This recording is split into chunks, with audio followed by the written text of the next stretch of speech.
Hello everyone, আবারও অনেক দিন পর নতুন আরেকটি ভিডিও নিয়ে চলে এসেছি। তো আশা করছি আপনারা সবাই খুব ভালো আছেন। আর আমি কেমন আছি আশা করছি আপনারা আমার ভয়েস শুনেই বুঝতে পারছেন। যেই দিনের এই ভিডিওটা ছিল ওই দিন ছিল পৌষ সংক্রান্তির আগের দিন, মানে যেই দিন আমরা সবাই পিকনিক করি, পিঠে পুলি খাই, ঠিক ওই দিনের এই ভিডিওটা। হ্যাঁ জানি ভিডিওটা আপলোড করতে প্রায় অনেকটাই দেরি হয়ে গেছে, কিন্তু তবুও আমি ভাবলাম আপনাদের সাথে ভিডিওটা শেয়ার করা যাক। পৌষ সংক্রান্তির আগের দিন রাতে আমরা কি কি করেছি বা কি কি খেয়েছি, কিভাবে আমি আমার পরিবারের সাথে সময় কাটিয়েছি, ঠিক সেই সব ভিডিও নিয়েই আজকে আমার ব্লগটা। তো দেখতে থাকুন পুরো ভিডিওটা। এদিকে আমার মা প্রথমেই দেশি মুরগির মাংস রান্না করছিল।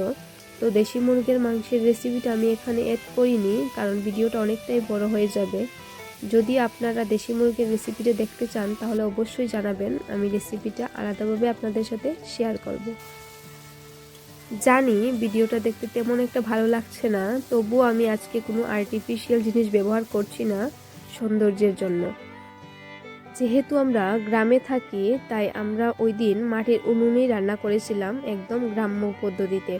তাই আজকে এখানে কোনো আর্টিফিশিয়াল সৌন্দর্যের ব্যবহার করিনি। যেহেতু মা ওইদিকে চিকেন কষা রান্না করছিল, তো আমি ভাবলাম কয়েকটা লুচি করে নেওয়া যাক চিকেন কষার সাথে খাবার জন্য। তো এদিকে তার প্রস্তুতি চলছিল।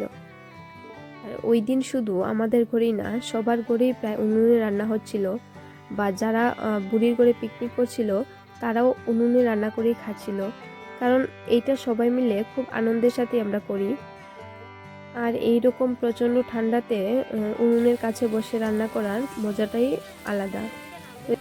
তো এইদিকে চিকেন কষাটা প্রায় হয়ে এসেছিল, আর এদিকে আমরা ভাজা আলু মিশিয়ে দিয়েছিলাম। তো চিকেন কষা প্রায় রেডি। তারপর আর আজকের সব রান্নাগুলি প্রায় আমার মা রান্না করেছিল। আর মায়ের হাতে রান্না তো আশা করি আপনারা জানেনই, কোনো স্বাদের সাথে তুলনা হয় না। তো আর এদিকে দেখুন চিকেন কষা রেডি হওয়ার সাথে সাথে আমি এদিকে প্লেট নিয়ে বসে গেছি। ছোটোবেলা থেকে আমি এটা করি, বাড়িতে যখনই চিকেন কষা হয় তো চিকেন কষা হবার সাথে সাথে আমি একটা প্লেট নিয়ে বসে যাই। আর এইদিকে লুচির সাথে চিকেন কষা একদম রেডি। তো আমি এইটা দিয়ে আজকে খাবারটা শুরু করব। তারপর এইদিকে মা পর্ক রান্না করবে, যেহেতু আমার বাবা পর্ক খেতে খুবই ভালোবাসে, তার জন্য এদিকে পর্কটাও বসিয়ে দিয়েছিল। আপনাদের যদি কারোর পর্ক রেসিপিটা লাগে তো অবশ্যই আমার ইউটিউব চ্যানেলটাতে দেখে নেবেন। আমি রিসেন্টলি একটা ভিডিও আপলোড করেছিলাম পর্কের রেসিপি। পুরো রেসিপিটা আশা করছি আপনাদের ভালোই লাগবে, অবশ্যই আমার ইউটিউব চ্যানেলে একবার দেখে আসবেন। আর এইদিকে আমাদের চিকেন রান্নাটাও রেডি হয়ে গেছে, সাথে পর্কটাও আমার মা দুটোই রান্না করে নিয়েছে। তো আমি আজকে আমার জন্য খুবই সিম্পলভাবে বিরিয়ানি রান্না করব, চিকেন বিরিয়ানি। প্রথমে আমি এখানে পেঁয়াজের বেরেস্তাটা করে নেব। বেরেস্তাটা এদিকে করে নিচ্ছি প্রথমে, তারপর আমি একে একে সবগুলো করে নেব।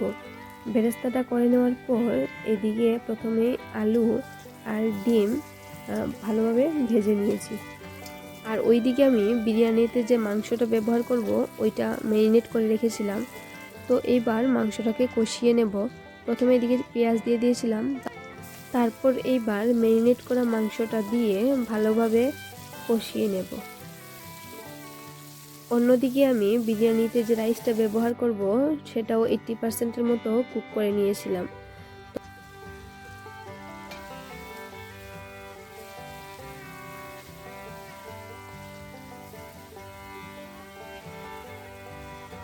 মাংসটা এবার ভালোভাবে কষে আসলে 80% মতো কুক হয়ে যাওয়া রাইসটা আমি এদিকে দিয়ে দেব। তারপর এইটার উপরে দিয়ে দেব বেরেস্তা, সাথে বিরিয়ানি মশলা, ও উপর থেকে ছড়িয়ে দেব 1 চা চামচ ঘি। সব কিছু দেওয়া হয়ে গেলে আমি এইবার 15 থেকে 20 মিনিটের জন্য ভালোভাবে ঢেকে দেব। এদিকে এসে দেখছি মা মালপোয়া করছে, তো ভাবলাম আপনাদের সাথেও শেয়ার করি। তো দেখুন মালপোয়াগুলি খুব সুন্দরভাবে হয়েছিল। পিঠে পুলির কোনো রেসিপি আমার ইউটিউব চ্যানেলে নেই আমি জানি, কিন্তু আমার মা খুব ভালোই পিঠে রান্না করে। যদি আপনারা চান আমি আপনাদের সাথে অবশ্যই শেয়ার করব।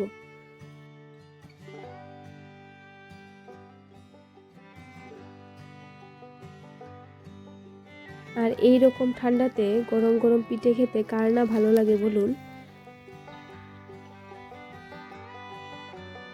আরও অনেক ধরনের পিঠেই আমরা ওই দিন খেয়েছিলাম, কিন্তু আমি ভিডিও করতে পারিনি। দেখুন এইদিকে প্রায় অনেকগুলি মালপোয়া হয়ে গেছিল। তো আপনারা যদি চান অবশ্যই আমি আপনাদের সাথে রেসিপিটা শেয়ার করব। তো চলুন, এইদিকে আবার আমার ডিনারটাও রেডি হয়ে গেছে।